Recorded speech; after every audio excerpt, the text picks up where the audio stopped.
Okay, so I don't really know where to begin with this. I've had a lot of women mostly reach out to me about not being able to be loved, basically. And this doesn't just specifically mean uh, romantic love, also about spiritual love. And this has to do with people in terms of the heartfulness meditation system as well, and receiving God's love. And I've known this for a while because I went through this about maybe 2.5, 3 years ago. And I realized, well, first, let me just say this. I knew people in my life like Donald Trump. I had a few friends back in college. They were Donald Trump kind of people who just don't have a conscience. They were guys with no moral compass. Some of them were drug dealers, and they just didn't get bummed out. They didn't feel empathy for other people. And to some extent, they were kind of fun to hang out with for like a couple days or a couple hours at a time. They were people that just enjoyed life, and they just didn't have those internal like switches inside of them that would make them feel like they were doing something wrong, even though they were doing something pretty bad. And again, people like this are often very charismatic, and I consider this kind of demonic energy. People that are, people talk about these archons who are inhabited like the reptilians, and this negative energy, and people who just never develop an internal sort of pulse. This goes with my book, The Choice. There's elaborate characters in this book, the great usurpers, that have this quality. They are negative entities from another planet that have come down and are inhabiting human beings. So there's this sense, but some of these people, like Donald Trump, he's kind of funny, and you can see where it'd be kind of cool to hang around with him. But when push comes to shove, he'd stab you in the back. I mean, they'll always choose themselves over you. And of course, sex offenders have no empathy. So this is something where, on one level, you can find some fun people to hang out with that have these qualities, but ultimately, you're never going to have any kind of a real relationship with them, and they're always going to bring you down in one way or another. And lots of women are attracted to guys like this, and guys are attracted to women who are like this, who are manipulative and know how to play them and work them. And so you have this weird kind of situation now. This is the Kali Yuga, where good people who have good moral integrity, and they try real hard and they work real hard, give away their life savings to flim flam men and con men. They fall in love with people that only hurt them and hurt their hearts and take advantage of them and leave them broken and ruin their lives. And you see this over and over again. Just the other day, I made a couple of videos about this subject, and one was about living with an open heart, and the other thing was about why the Illuminati do what they do. If you look at it, the Illuminati video has 4 times the views. I mean, I've known this for a while. If I put God in the title or Illuminati in the title, the Illuminati video will get 10 times the view as the ones that's God. And there are people, there are a lot of Christians that come to this YouTube channel, and I can tell by the way the majority of the Christians leave comments.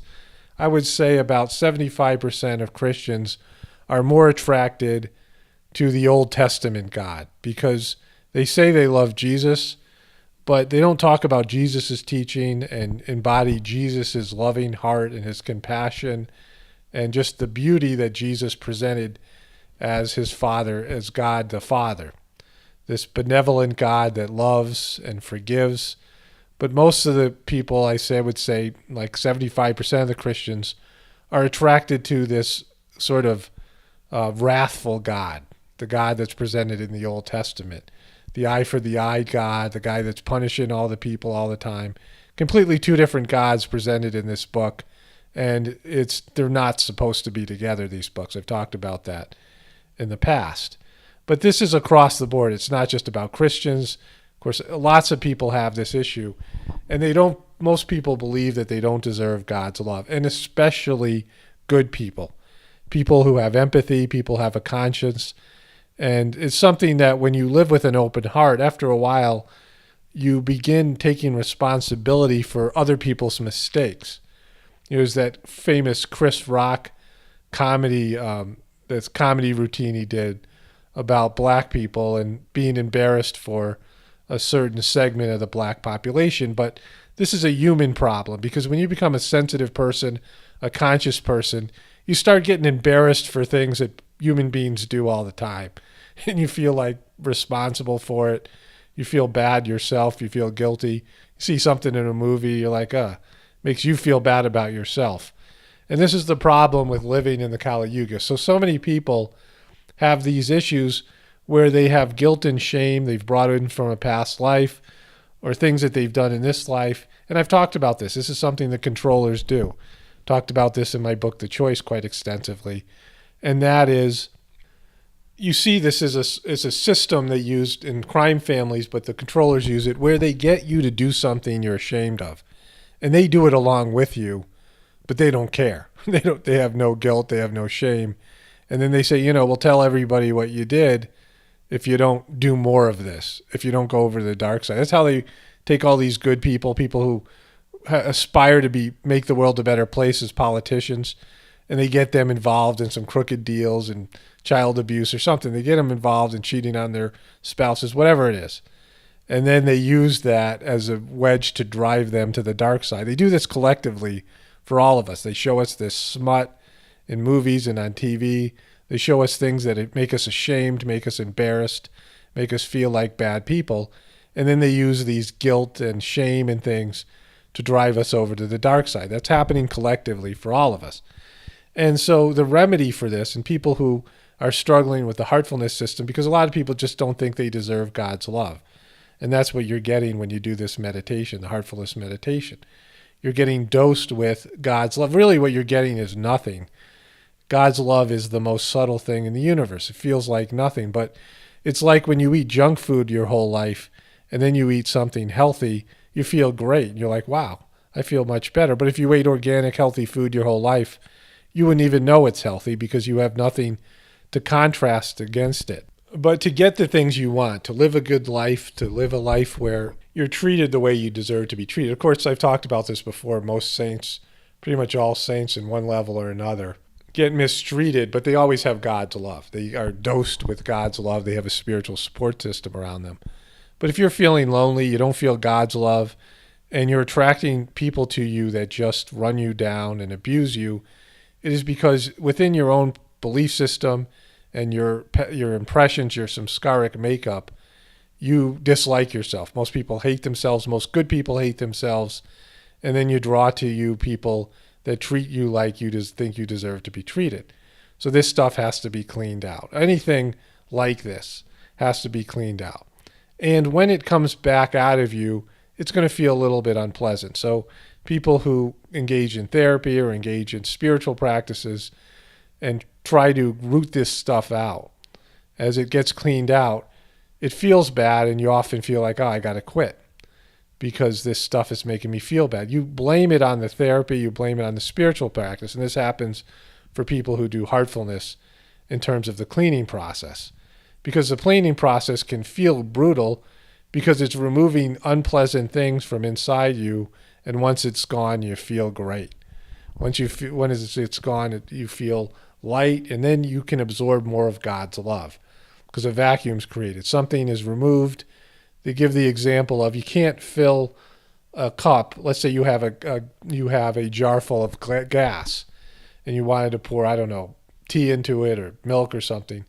Well, first of all, you got to dump out the gas, and then you have to clean out the jar, because if you pour something that you can drink into it, the leftover residue gas will ultimately ruin whatever you pour in there. So the cleaning process in Sahaj Marg works this way in the heartfulness system.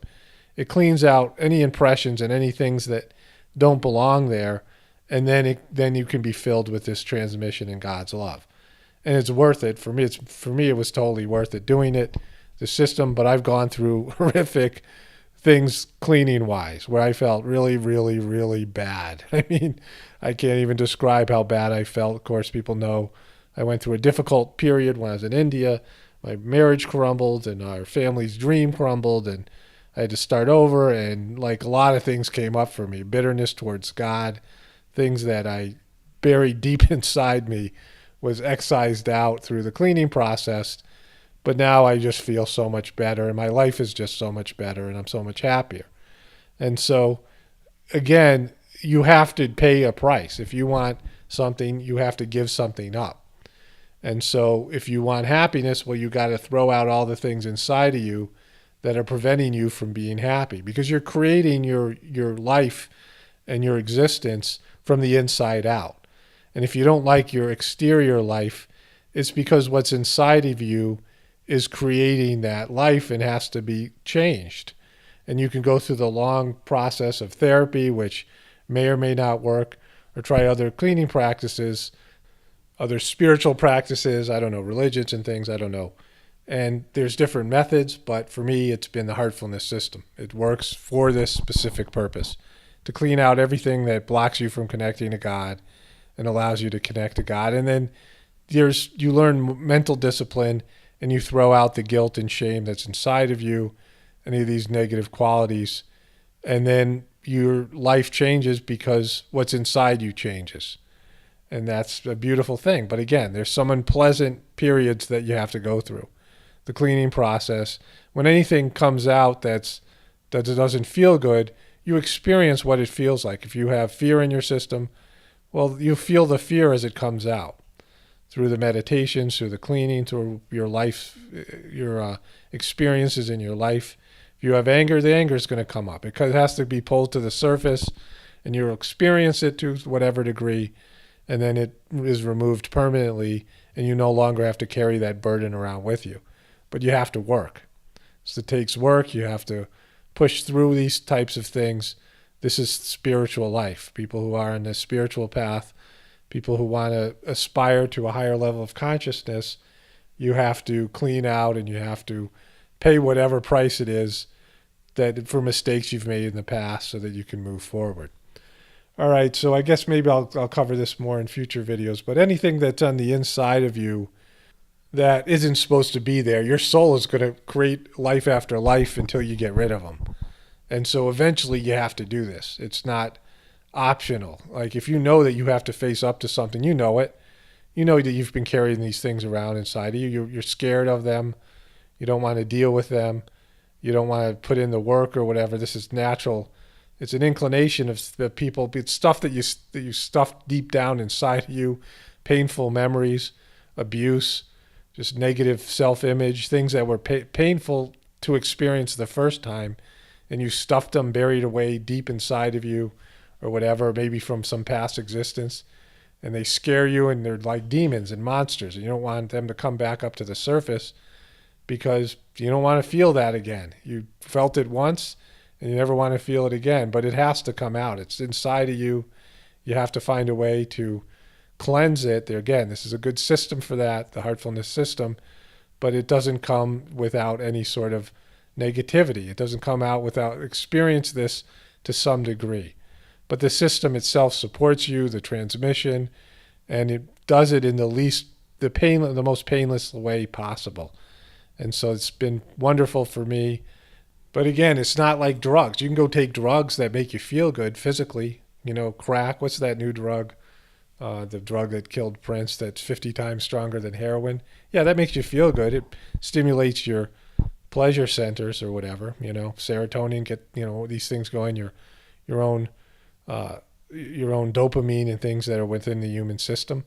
But pleasure doesn't get you where you need to go. You have to work for these types of things. There's spiritual work. Every saint, every spiritual being, every person that's gotten close to God had to go through a cleansing process, had to be purified, and then afterwards they are able to connect to God, and their hearts become open vessels, because everything that isn't there inside of them is gone, and now it can be filled with God's love, and their heart can continue to expand. Their etheric heart can expand beyond the parameters of our limited consciousness, our limited imaginations about where our hearts can go and how much they can grow and how much of God's love they can absorb. So actually, when you're thinking about it, it's a really beautiful process. All right, this is Paul Romano reporting from the apocalypse. Everybody have a wonderful night and a great day tomorrow.